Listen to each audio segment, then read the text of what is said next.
Hi guys, this is Sai Madhav. Today we will be dealing with SA 500 series. Okay, now you are already aware of this process, right? So here the auditor will perform audit procedures to obtain audit evidence. Why you should obtain audit evidence?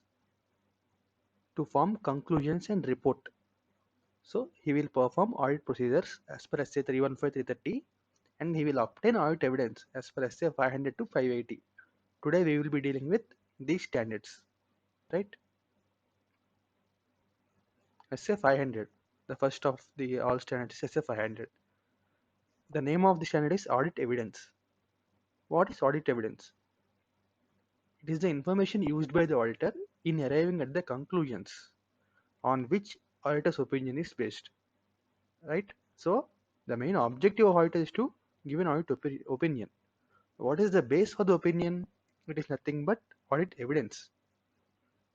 It should be sufficient and appropriate. We will discuss about this in the standard, right? Audit evidence. What are the audit procedures to obtain audit evidence? Two procedures, as we discussed in say 315 330. Compliance substantive. Compliance means you are testing the controls, internal controls. Test to obtain reasonable assurance that the internal controls are existing, operating effectively, and they are in use. Okay. No. Substantive procedures. There are two types. Test of details, which is vouching and verification. Vouching is for transactions. Verification is for assets. And analytical review procedures as per as say 520. We will deal with those. Now, substantive procedures test to obtain audit evidence. What are you doing here? You are testing the audit evidence of existence, occurrence, completeness, valuation, measurement. Okay, these are all the assertions. You are already aware of the assertions, right? These are all assertions made by the management. This is nothing but representations made by the management embodied in the financial statements. For example, existence. You can take the assets example here. For verification of asset, first it should be existent. For transactions, it is occurrence. There should be occurrence. Completeness, valuation of assets, right? So these all assertions will be divided for vouching and verification. Some are for transactions and some are for assets. Okay, right. Now, what are the next to obtain audit evidence? This is very important one, guys. Okay, inspection. Okay, we will take an example. Okay, for example, we will take inventories. Okay, there are 10 lakh inventory lying in a godown. So the first method to obtain audit evidence is inspection, which is examining records. So there will be inventory records, right? We will examine those. Second is observation, looking at a process or procedure being performed. See, inventory count is being performed at the end of the year. Now you are looking at the process being performed. You are looking at the counting. The management is doing the inventory counting, and you are looking. That is observation. Next is inquiry, seeking information of knowledgeable persons. Suppose the inventory is some chemical, some 10,000 liters of chemicals are present. So you are not aware of all those chemicals. So you will obtain information of knowledgeable persons. That is inquiry. Recalculation, checking the arithmetical accuracy. You will take all the inventory records, inventory account, and everything, and you will recalculate. You will check the arithmetic accuracy. Now, re-performance. It is auditor's independent execution of process. We already take an example of inventory counting by the management. Now you are re-performing. That is, you are counting it again. That is known as re-performance. External confirmation. This we will deal in SA 505. So, for example, inventory is lying with some third party. Say, for example, consignee.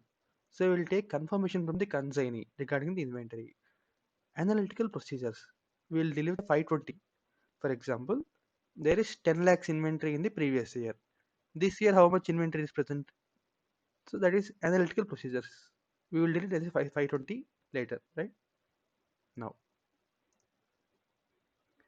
qualities of audit evidence. Audit evidence should be sufficient and appropriate. We hear this word lot of times. But what is sufficiency? It is the measure of quantity. Quantity means number.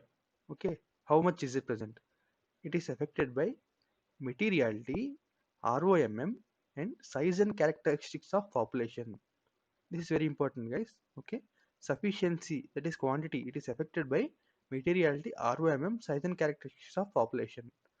And appropriateness is the quality of audit evidence. It is relevance and reliability. Reliability is affected by source and nature. Okay, now this is very important question, guys. You can expect this in CA inter and CA final levels also. When is audit evidence more reliable?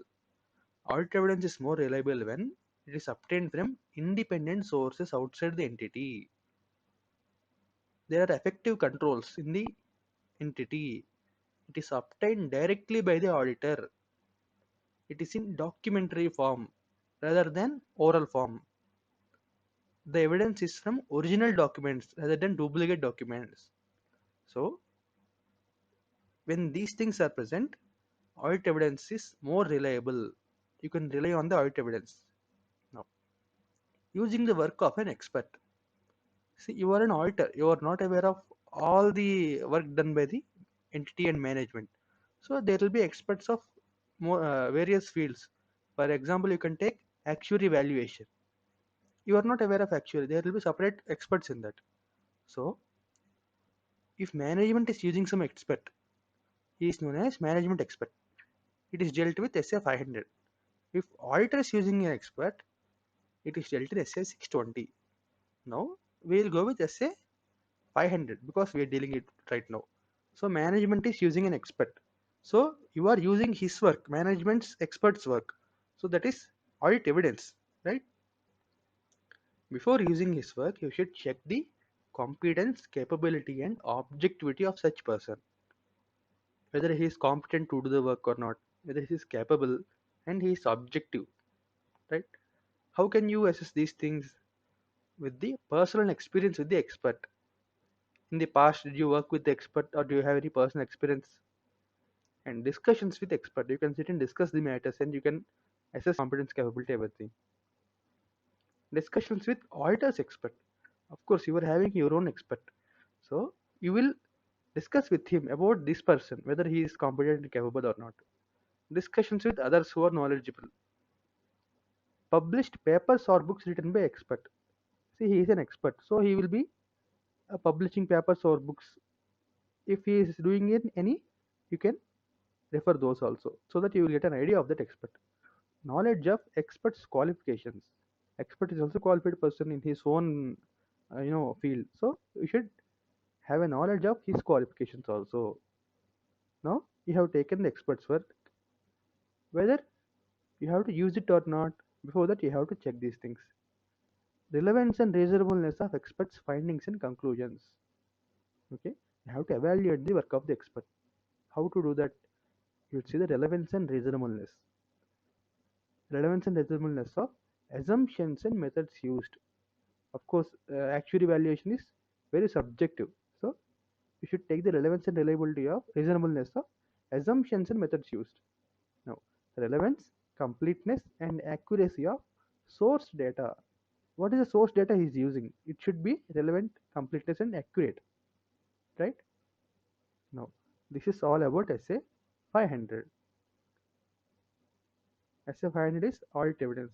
Okay, this is all the basic overview. The important question you can expect is, what are the methods to obtain audit evidence? You should remember the word sufficient and appropriate. What is sufficient and what is appropriate? And what are the effects, sufficiency and appropriateness? Now, the next standard is SA 501. The name is Audit Evidence Specific Considerations for Selected Items. See, this is also very much similar to SA 500, but a few areas like inventory, litigation and claims, and segment information, these things are special items. So they are specially dealt with another standard in SA 501. Now, inventory. You all know what inventory is. I need not explain to it now. When should you perform SA 501 to inventory? When inventory is material to financial statements. Suppose it is a trading company, so it has a lot of inventory, so it is material to financial statements. then you will use SA 501 to inventory. Otherwise, you will go with SA 500 normally. You should obtain sufficient and appropriate audit evidence. See guys, as I said, this is SA 500 series. In every standard, the objective is to obtain sufficient and appropriate audit evidence. Okay. Now, regarding the existence and condition of inventory, two words. One is existence. The inventory should be existent. And the condition of inventory, there is no use if it is in very poor condition. The condition should also be perfect. So it should be existent and condition. Right. Now, attending at physical counting unless impracticable. See, who is responsible for physical counting of inventory? It is not auditor. Management is responsible. Now, what is the duty of auditor? It is said that attending at physical counting unless impracticable to evaluate management instructions procedures. Management is conducting physical verification, so you should be there to evaluate management instructions and procedures, how the management is doing that, and observe the performance of count procedures. How are the count procedures going on? Observe the performance.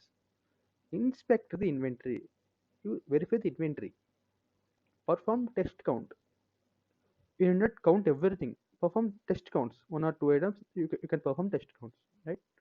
Now, if physical verification is conducted on a later date, obtain audit evidence for changes in inventory between the count date and date of financial statements. That is cut off. See, when is the last date of financial statements? 31st March. But it is not practically possible to conduct physical verification at 31st March only. Suppose the verification conducted on 10th of April. So what should you do? Obtain audit evidence for changes in inventory between those two dates, that is cut off. Between 31st March and at the end of 31st March to 10th April, there will be some changes in inventory. You obtain the audit evidence for those changes and see those are not included up to 31st March. That is cut-off procedure. Now, if auditor is unable to attend physical verification due to unforeseen circumstances, this is the important part of the standard. You are unable to attend. Then what should you do? Perform physical verification on alternative dates and perform audit procedures on intervening transactions. As we discussed, it is physical verification conducted on 10th of April. You are unable to go on 10th of April. You went on 20th of April, for example. Now, what should you do? You should perform physical verification and perform audit procedures on intervening transactions. Between 31st March and 20th of April, there will be transactions. Those are intervening transactions. You should perform audit procedures on them and obtain audit evidence. See, this is very important. The word given here is unforeseen circumstances. That means it is you are not able to go because of unforeseen circumstances. There will be a question like the auditor wants to go, but he is unable to go due to difficulty. See, difficulty is not a reason here. Okay. Now, if it is impracticable, there will be circumstances where you cannot go at all, impracticable to go. Then you can perform alternative audit procedures to obtain sufficient and appropriate audit evidence. You can perform alternative procedures. For example, you can obtain uh, representation from persons, direct confirmations, okay, and you can do other procedures. You can send someone, whatever it is. If not possible, modify as per SA 705. Obtain management representations. You can obtain management representations. If under the custody of third party, sorry, if under custody of third party, obtain direct confirmation as per SA 505. Okay. Now, this is all for inventory. This is the most important part. The other things are litigation and claims. What is litigation? It means lawsuit or legal actions.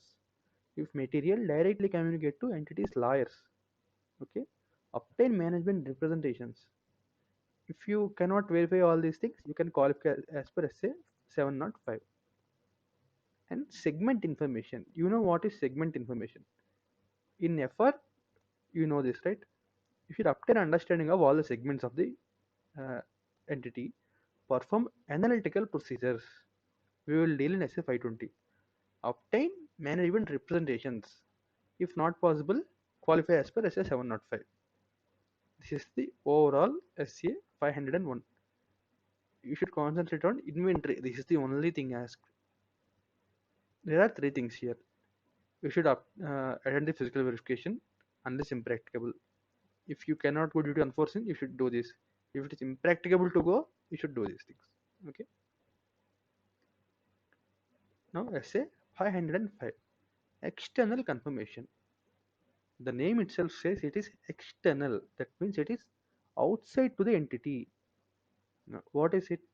It is audit evidence obtained as a direct written response to the auditor from a third party. He is known as confirming party in paper or electronic form. For example, bank balances. In the entity, the bank balance is showing 15 lakhs rupees. So there should be some audit evidence for that. What is that? You can write to the bank and you can ask for confirmation from the bank. That is audit evidence.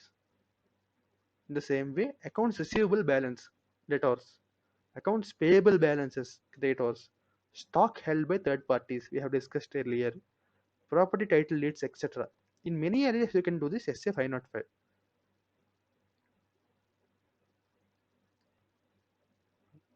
There are two types of requests. One is positive, other one is negative. What is positive one? Confirming party responds directly to auditor whether he agrees or disagrees or provide required information. That is, you are writing to some person. Say you are writing for bank balance. The confirming party, the bank, responds directly to auditor whether he agrees or disagrees or provide required information. You are asking the bank balance is 15 lakhs. Please respond. No, you respond whether it is 15 lakhs or not. Otherwise, you can provide a blank confirmation. That means you will provide a dash. The banker should write the bank balance 15 lakhs and send it to you. So irrespective it is correct or incorrect, he should send to you. That is positive confirmation. Negative confirmation request is he should respond only if the confirming party disagrees. You will write 15 lakhs as the balance and you will ask for confirmation. He will respond only if it is not 15 lakhs. Okay, when only if it disagrees, he will respond to you. Obviously, you can say that this is more reliable because here you will obviously get a response because he should respond even if it is correct or not. But here, only if it is not correct, he will respond. There is a high chance that the confirmation didn't reach him at all. You cannot know as he will not send response. You will think that it is correct, but actually it is not correct. So it is less persuasive evidence. So this negative confirmation request cannot be used every time. It can be used only if all these are present. When risk of material misstatement is low, internal controls effective. It is for small amounts and low exception rate is expected. When these things are satisfied, you can go for negative confirmation request. Otherwise, you should go for positive confirmation request. Now, factors to be considered while designing confirmation request. Who should design the confirmation request? Auditor should design. Before designing, you should consider some following factors. The mnemonic here is CA lamps. Okay, C. Communication method, paper or electronic, etc. In which method you are communicating to him? Next, assertions being addressed. You know what are assertions? If it is completeness, existence, rights, valuation, what it is, the assertion also depends on designing your confirmation request. Layout and presentation of the request. What is the layout? The form, the total content, and what you are writing in it. Ability of confirming party to confirm. What is the ability of him? You will take that into account. Management's authorization to the confirming party.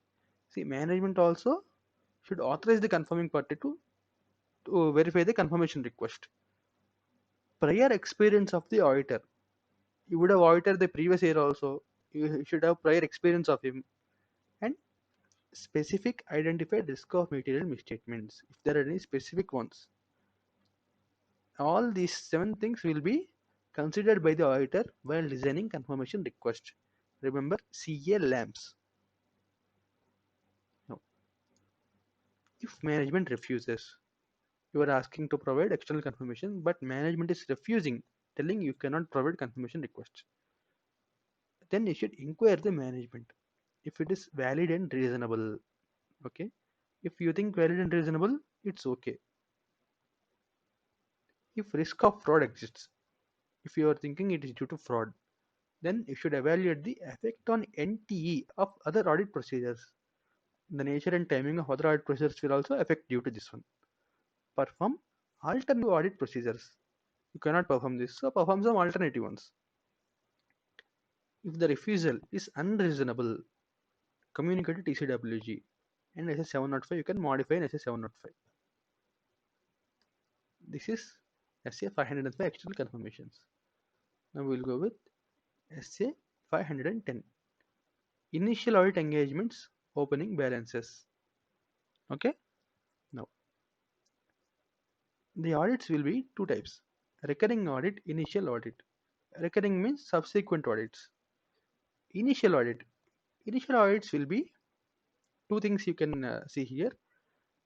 First one, when the prior period financial statements were not audited at all. This is the first time of the entity to get audited, or prior period financial statements audited by a predecessor auditor. That means there was an auditor previously, but it is not you. You are going for the first time. So these two qualify as a initial audit. Okay. This channel is for initial audit engagements, opening balances. This is not for recurring audits. It is applicable only for initial audit engagements. These two are initial ones. First one, opening balances. See, we'll take an example for this channel also. The opening inventory is 10 lakhs. Now, previously it was audited by another auditor, or the statements are not audited at all. What you should do in this year? Read the most recent financial statements, if any. Read the most recent one, that is past year, if there are any financial statements. Obtain sufficient appropriate audit evidence whether the opening balance contain any misstatements that materially affect the current period financial statements. You should obtain sufficient appropriate audit evidence that the 10 lakhs inventory should not contain any material that affect the current period financial statements, because you are auditing the current period, right?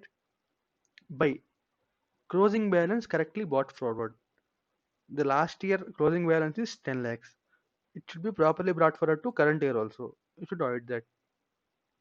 Appropriate adjustments made, if any. There can be adjustments. For inventory, you can say obsolescence, right? You can write off some inventory. If there are any adjustments, it should be appropriate. Pursuing the copies of prior period audited financial statements.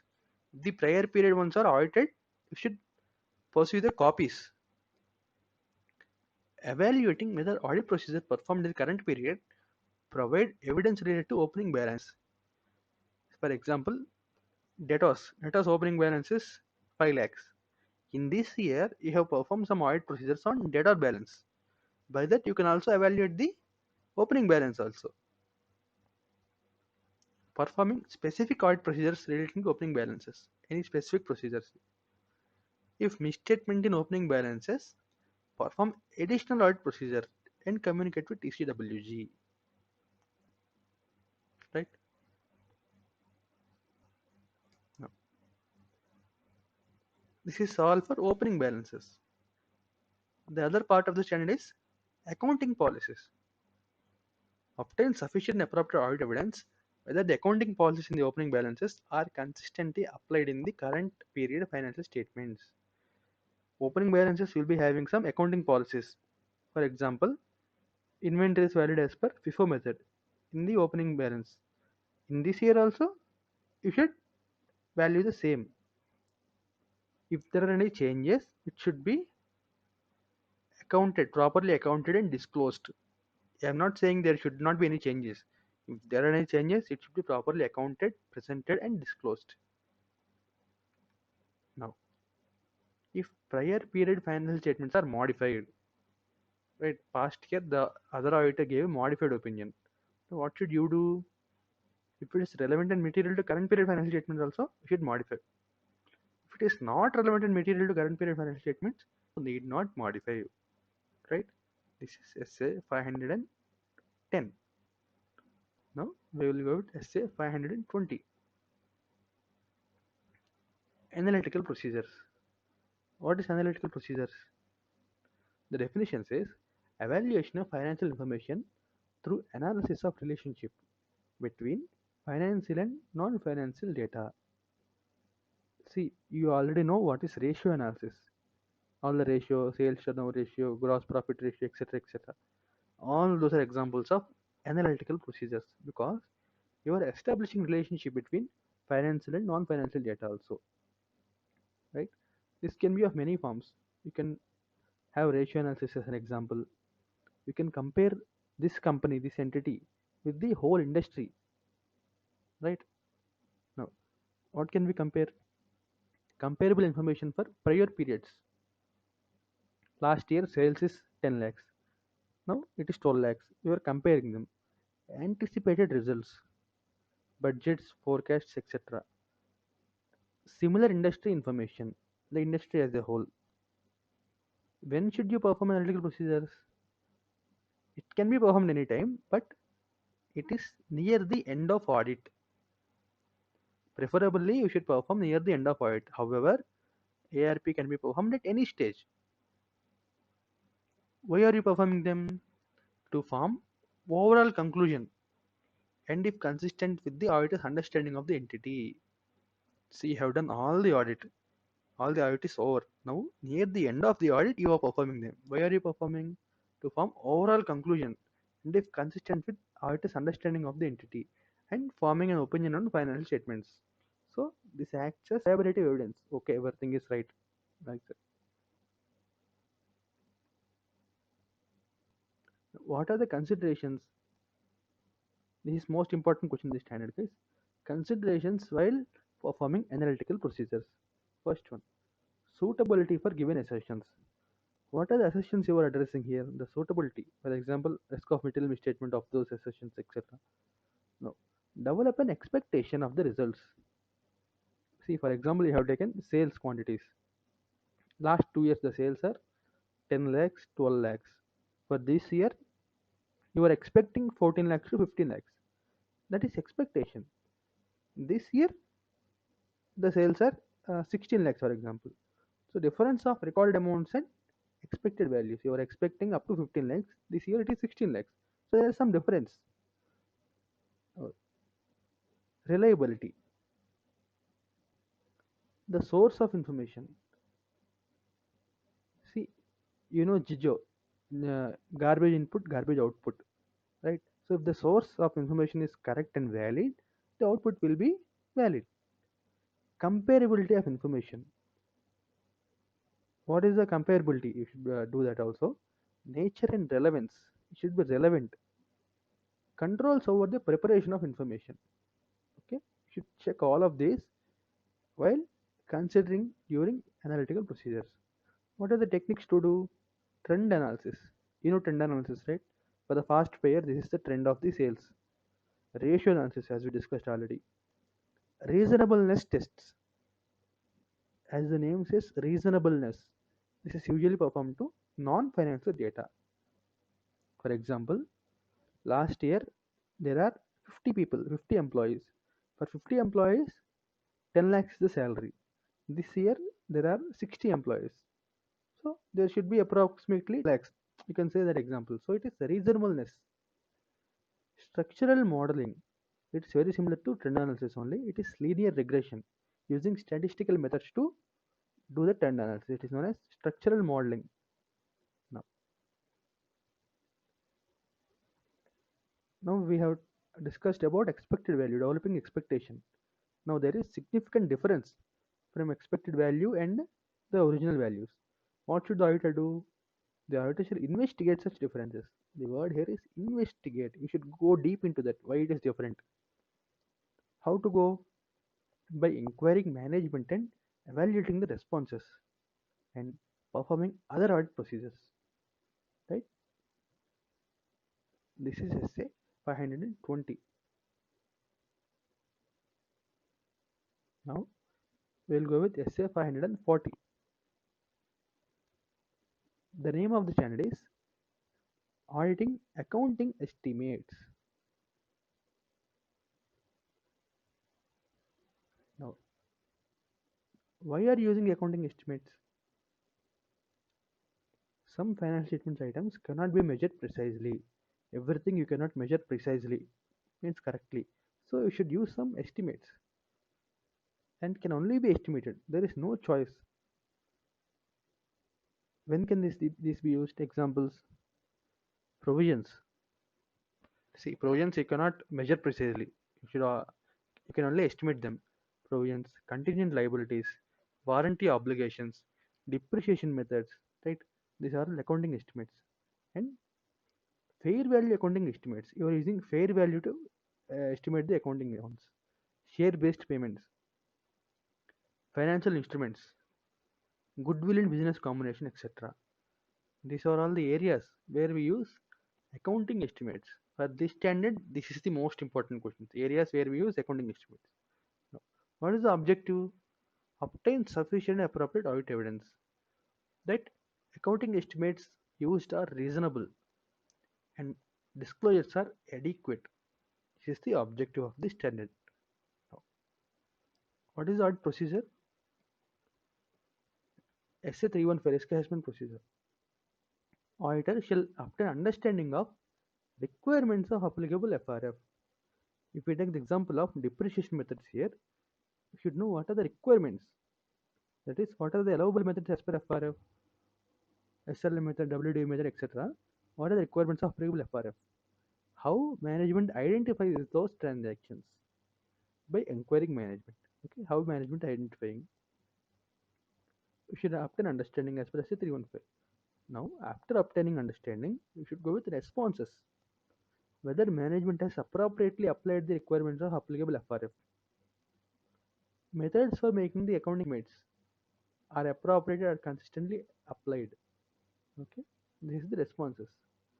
Now, if the estimates are of significant risk means risk that involves special audit considerations. How management has considered alternative assumptions and why it has rejected them.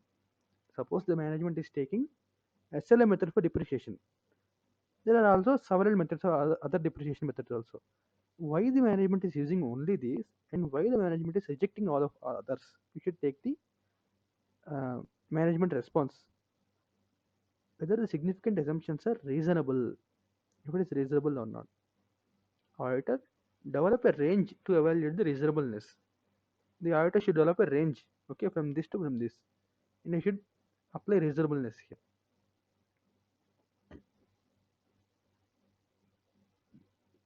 What is accounting estimate? An approximation of a monetary amount in absence of a precise means of measurement. Whenever you get a question from this standard, before starting the answer, write this. Okay, accounting estimate is an approximation of a monetary amount. Approximation in absence of a precise means of measurement. The value will be estimation uncertainty.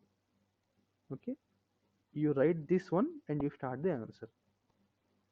Obtain written representation from the management for the significant assumptions used in making accounting estimates are reasonable. Okay, this is SA 540. SA 550 related parties. Now you are auditing a company. Who are the related parties for the company? There will be many related parties. All the directors, KMPs, okay, the subsidiary company, the associate company, the holding company of the company, all the common control in the network, everything will be related parties. What should the auditor do? Understanding of related party relationships. Should make an understanding. Recognize fraud risk factors. See, this is the area where fraud can happen. So the auditor should recognize fraud risk factors. Conclude if financial statements are affected by those related party transactions. Obtain sufficient appropriate audit evidence for related parties. Okay, this is the overall objective for the auditor. Now, how should he understand the entities related parties transactions? By identification of related parties. First, you should get a list of all the related parties from the management. So, whose responsibility is it? The management should identify the related parties. Okay, the auditor should get a list from the management. Nature of relationship. What is the nature of relationship between these two? Relationship and purpose of transaction. What is the purpose of transaction? Controls for disclosure as per FRF. Okay, as per Companies Act, for example, what is the disclosure requirements? Authorization controls of RP transaction. Who is authorizing the RP transaction? He should have a understanding of that.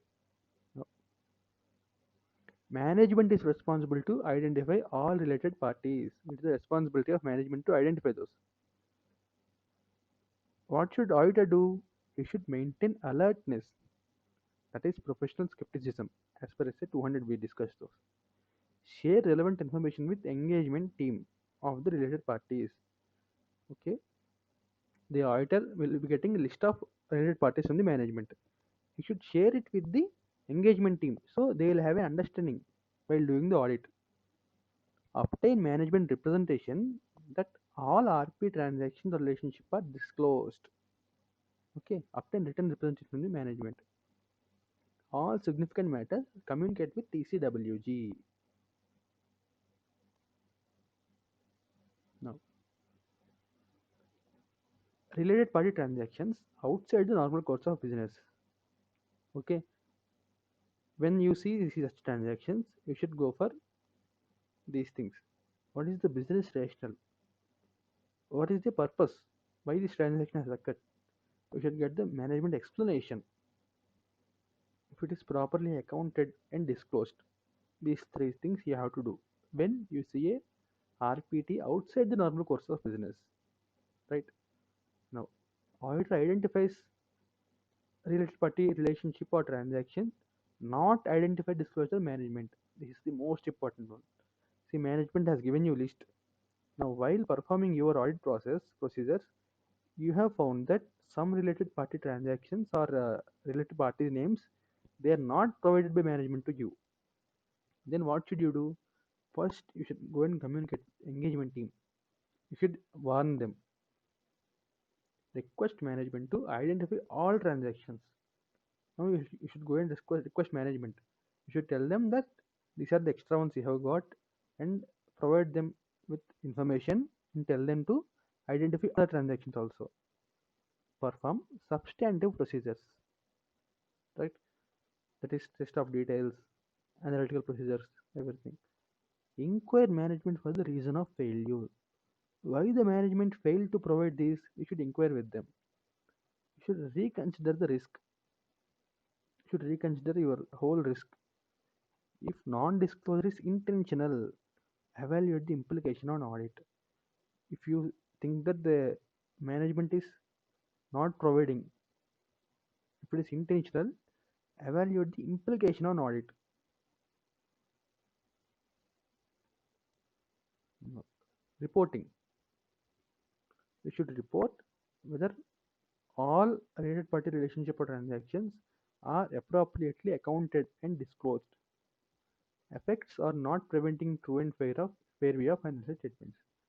If your true and fair view is not affected and everything is properly disclosed, then you will give an unmodified opinion. Next, how to identify the existence of related party? See, the management is giving you a list. You will take that, and you should also be able to identify related parties. How should you able to do that? How are you able to do? This is an important question in this standard. Remaining alert while inspecting documents. While inspecting all documents, you should remain alert. IT returns. In IT returns, you can see many areas. Okay, you can concentrate and remain alert while doing IT returns. Information supplied to regulatory authorities. Okay, in those areas also you can find related parties. Shareholder registers. Who are the shareholders? The people who are holding large amount of shares. They can be related parties. Record of entities investments. In which other companies this entity is investing. Those can be related parties. Contracts and arrangements with KMP. Contracts and arrangements outside normal course of business. Okay. Internal auditors report. Life insurance policies. Filings with regulatory authorities. Okay. By seeing all those things, by remaining alert, you can identify the existence of related parties. This is the standard SA 550. Now, SA 560. Subsequent events. First of all, what are subsequent events? See, when you are a audit company, the date of financial statements will be general 31st March. Okay, from 31st March. Okay, for example, on 30th May, the financial statements are approved. Okay, approved means the board of directors or the management they have approved the financial statements. On 10th of June, you have given the auditor's report. On 20th June, the financial statements are issued. That is, the shareholders have accepted in general meeting. So this is the overall flow. Subsequent events are the events after the date of financial statements to the date of auditor's report, and all events after the date of issue of financial statements. All events from here also. These all will be included in subsequent events. Okay. Now, if any transaction it is happening between date of financial statements and date of auditor's report, then you will perform audit procedures to obtain sufficient appropriate audit evidence. You will obtain understanding of all the transactions from here to here. You will inquire management and DCWG regarding minutes by reading minutes, reading latest subsequent interim financial statements for all these transactions. Okay. You have issued audit report on 10th of June. Generally, after issue audit report, there is no obligation on you, right? And the statements, financial statement issued on 20th June. After issue also, there is no obligation on you. But if any fact may have caused auditor to amend the report, for example, there is some huge fraud which is identified after date of auditor's report. Originally, if you have come across that situation, you would have modified your report. If any such things happen, then discuss with management. Determine if financial statements need amendment. Inquire how management need to address the issue. You can go for new or amended report. Take action to prevent reliance. That is, you have already issued audit report. Now all the shareholders and every stakeholder will be thinking the original report will be valid one, but you should prevent reliance. You can go in the AGM and you can speak directly to the shareholders. Make them stop believing in the first report and you can issue a new there. This is SA 560 subsequent events. SA 570 going concern. See what is going concern. You already know in IPCC accounts, right? Auditor will consider whether there are events or conditions which may cast significant doubt on the entity's ability to continue as a going concern.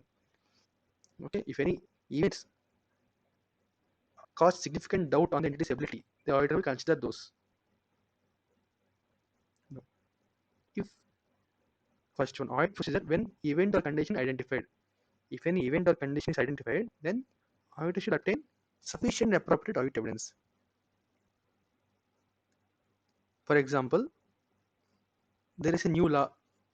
Okay, the entity will not be able to operate as per new law. Now he should obtain sufficient appropriate audit evidence. Consider mitigating factors. What are the mitigating factors? Ask management to perform risk assessment. Evaluate future plans of management. What is the entity future plan? Future cash flow projections. request written representations. Okay, if any event is identified, then you will go with this. If material uncertainty exists, disclose in financial statements. Disclose that company may be unable to relay hits and discharge liability. You should disclose them.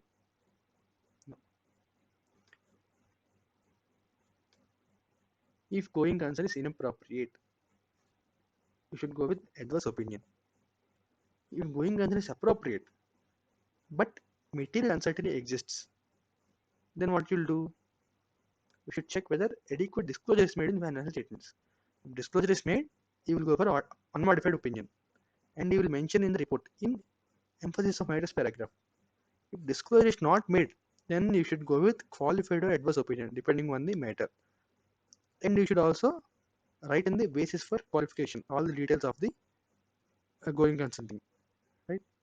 This is say 570 going concern, very easy one. In this standard, you can expect questions from reporting and linking with SA 701 key audit matters to TCWG. If you find any issues with SA 570, you should report to TCWG and you should include in your audit report as per SA 701. This is very important one. The linking between SA 570 and 701, you go through it once. Now, the next channel is SA 580, written representations. What is written representation? Written statements by management to auditor. Management is giving to auditor to confirm certain matters or to support other audit evidence covering all period of financial statements. If the period is from 1st April 2019 to 31st March 2020, it should cover all period of financial statements. Okay. Now, this is very important, guys. Written representation alone cannot provide sufficient and appropriate audit evidence. This is very important line. You can expect many questions from this. Okay. Only corroborative evidence. Written representation can only provide corroborative evidence. Written representation should be obtained on or before the date of auditor's report. This is also very important. There will be a question that written representation is obtained by the auditor after the date of signing of auditor's report. Can he obtain that? No. It should be obtained on or before the date of auditor's report. Written representation are not a substitute for other audit evidence. This is not a substitute because it cannot provide you with sufficient appropriate audit evidence. So this is only corroborative evidence, but it is not a substitute to other audit evidence. Right? If written representation not provided by the management, if management is refusing to provide you, then you should discuss with management. Reevaluate the integrity of management. Why it is not providing? There should be a reason, right? You should reevaluate the integrity. Take appropriate actions. Reevaluate the risk of material misstatement. Effect on other audit procedures.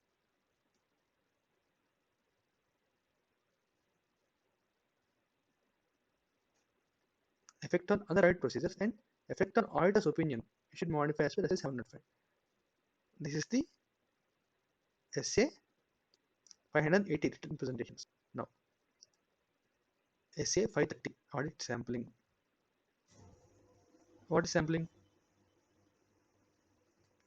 You are going, you are doing all audit procedures to less than 100% of the items. 100% of the items is known as population, right? But practically in audit, you cannot take all the items in population. You will go with sampling methods, right? So audit sampling is application of audit procedures to less than 100% of items in the population. All sampling units have a chance of selection. You should take a sample such that all sampling units have a equal chance of selection. You should draw conclusions about the entire population based on sample. See, there are, for example, 1,000 transactions, 1,000 purchase transactions. You cannot audit and verify each and every one of them. So you will take a sample of say 100 transactions, right? Based on those 100 transactions, you should be able to draw conclusions about the whole 1,000 transactions. Now, what are the characteristics of population? The population should be appropriate, complete, and reliable. If population has these three characteristics, you can take a sample. If it is not, the sample will be of no use, right? Approaches to sampling. There are two approaches to sampling. One is statistical method, other is non-statistical method. Statistical is use of some statistical methods or formulas, right? like random selections. It is having probability approach. Okay, non-statistical is judgmental. It is purely a judgment of the auditor by not using any methods.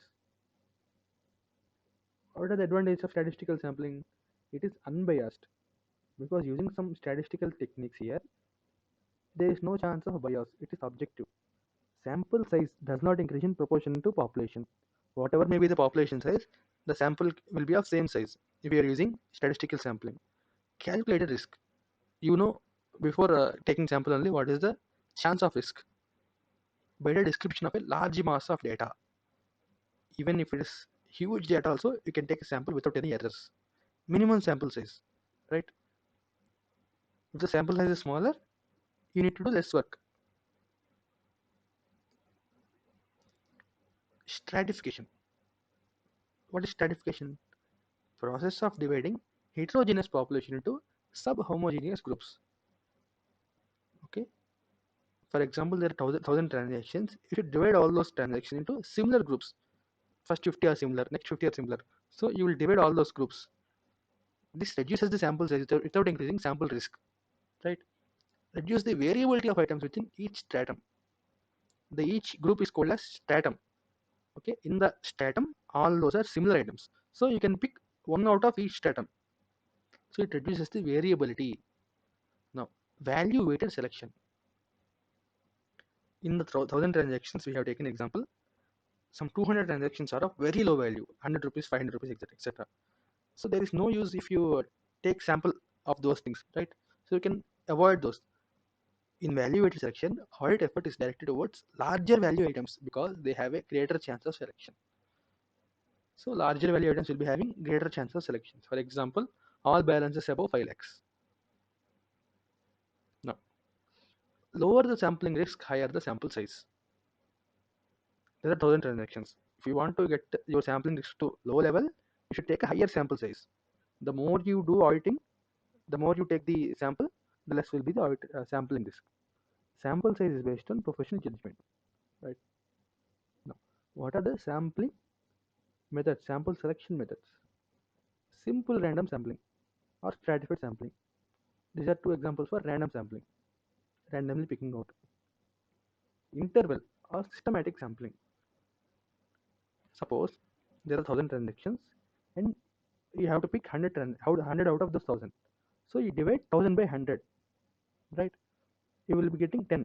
So population is divided by sample size. From each 10 transactions, you pick up one transaction, like that. Monetary unit sampling. It is value-weighted selection. We have discussed that. Haphazard sampling. Haphazard means no structured technique. You pick up whatever you like to pick. Block sampling. In this, you will divide whole population into different blocks, and you will select sample from each block. And if sampling is done, there is no reasonable basis for conclusion about population. You are not able to conclude about population based on the sample. Then what you should do? You request management to investigate misstatements, right? Evaluate the NTE of further audit procedures. Now, the most important one in this channel is sampling risk. Okay, what is sampling risk? You have taken a sample, but the conclusion based on sample are not the conclusions of the population, right? This is known as sampling risk. For example, there are misstatements in the population, but based on your sample, you are thinking there are no misstatements. That is known as sampling risk. What we have discussed earlier, to reduce the sampling risk to low level, you have to increase the sample size. Okay, the more number of things you are auditing, the less will be the sampling risk, right? So the sampling risk can be of four types here. This is very important. Please understand this. There are two types of procedures. First is compliance, test of controls or substantive. Right? Based on sample, you have concluded that the controls are effective, but actually they are not effective. So this is known as risk of over reliance. You are overly relying on sample, but actually they are not effective. You are thinking they are effective. Now, what is the impact on auditor's report? Erroneous audit opinion. The opinion will be wrong. The wrong audit opinion. This is the first case. Second case, based on sample, you are thinking that the controls are not effective, but actually they are effective. This is known as under reliance. You are relying low based on sample. Right? Now, what is the impact on auditor's opinion? The auditor opinion will not be impacted. You will perform more audit work because you are thinking that the sample it is not effective. So you will perform more audit work. Later you will come to know that okay it is effective. So it will take some time and effort. Now this is for substantive procedures. Based on sample, you are thinking that material misstatement does not exist, but actually they exist. This is the risk of incorrect acceptance.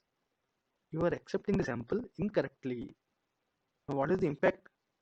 Erroneous audit opinion, wrong audit opinion, right? Actually, misstatements exist, but based on your sample, you are thinking that it does not exist. Then you will go with erroneous opinion. It is wrong opinion.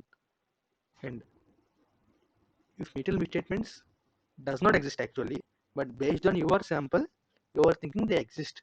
Then what you will do? You will perform more audit work to obtain sufficient appropriate audit evidence. This is known as risk of incorrect rejection. You are rejecting the sample incorrectly and you are taking more samples. The impact will be more audit work. Right? This is the sampling risk. Now think logically. Out of these four, what will be the main concern of the auditor? The main concern will be the first one and the third one because here he is giving wrong audit opinion. So he should be more careful towards risk of over reliance and risk of incorrect acceptance. The other two of not much important because he is just doing more audit work. Nothing problem there, right? So this is SA 530 audit sampling. So we have completed all the 500 series SAs, right? You will be getting this file in the description box below. Please like, comment, and subscribe. Thank you, guys.